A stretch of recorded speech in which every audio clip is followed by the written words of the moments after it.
Kung gusto mo swertihan yung balay tapos ka na magdaghan mo kwarta mo sa yung panimalay, pagbutang mo og decoration nga kadtong mga kabayo, mga isda, kay kana sila gadala nagswerte sa panimalay nga mga decorations. Inana yung decorations sa balay. Sama diha.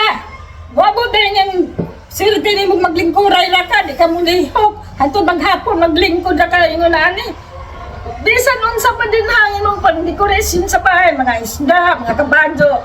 Di dito na mo abot kung di ka maglihok. Importante mo lihok.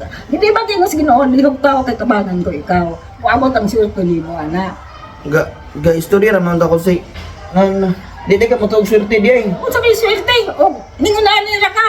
Bisan pa tingali unsa nga swerte din na gawas kung maglihok ka.